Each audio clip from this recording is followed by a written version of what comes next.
êtes sur Radio LGB. Retrouvez tout de suite les élèves du club de lecture. Bonjour, aujourd'hui nous accueillons Natalia. Bonjour Natalia. Bonjour. Alors Natalia est ici pour vous présenter un bouquin. Quel est ce bouquin, Natalia ? Je vais vous présenter Eleanor and Park de Rimbaud Rowell. Tu peux me dire de quoi parle ce bouquin ? C'est l'histoire de Eleanor, une fille qui n'a pas une vie facile parce que on va dire que son physique ne rentre pas dans les normes de la société. Du coup, elle est rejetée par les lycéens et elle est aussi rejetée par sa famille parce qu'elle a un problème avec son beau-père. Et c'est l'histoire de Park, qui lui est un garçon tout à fait banal, discret, qui se fond dans la masse. Et le jour où il va rencontrer Eleanor,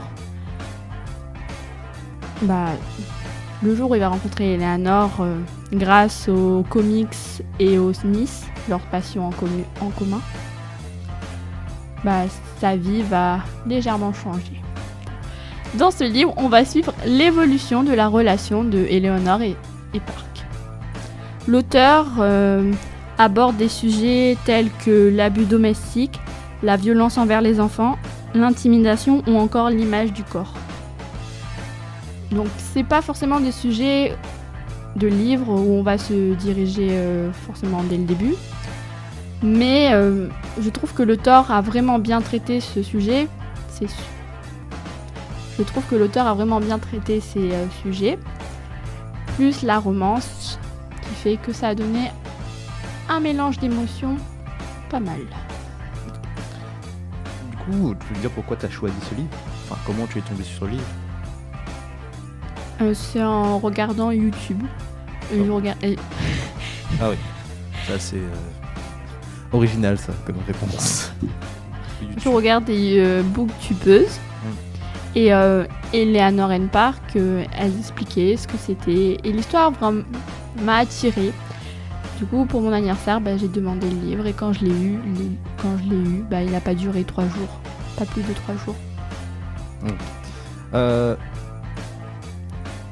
Du coup, tu m'as parlé avant qu'on commence l'enregistrement que tu voulais lire un passage en particulier du bouquin. Oui, c'est une phrase de Park. C'est une phrase que Park dit à aucune personne, mais j'ai trouvé cette phrase marquante. Eleanor avait raison. Elle n'était jamais jolie. Elle ressemblait à une œuvre d'art. L'art n'avait rien à voir avec le beau. Il existait pour faire ressentir les choses. Cette phrase m'a vraiment fait réfléchir sur ma vision que j'ai de l'art, puisque quand je regarde un tableau, s'il est moche, je vais dire qu'il est moche. Alors que finalement, peut-être qu'il y a une autre signification. Donc j'ai réfléchi sur ça. Et aussi sur l'amour unique que Park porte à Eleanor. Parce que c'est pas tous les jours qu'on va voir un garçon dire de la fille qu'il aime qu'elle n'est jamais jolie. Je veux dire que le bouquin t'a fait changer un peu ta vision des choses. T'a fait un peu évoluer, on va dire. Oui, vraiment. Voilà. Du coup,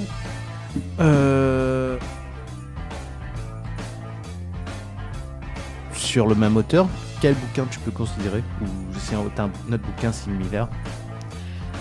Je dirais que sur les mêmes thèmes, il y a un livre qui se détache vraiment. C'est Sous la même étoile de Kayleigh Work. Je pense que si vous avez apprécié Eleanor and Park, vous adorerez Sous la même étoile. Okay. Du coup, qu'est-ce que je pourrais dire aux auditeurs pour lire justement le bouquin que tu as présenté ? Donc, si vous avez envie de faire les montagnes russes avec vos émotions, alors Eleanor and Park est fait pour vous. Ok, merci à toi Natalia. On se dit à une prochaine fois. Au revoir.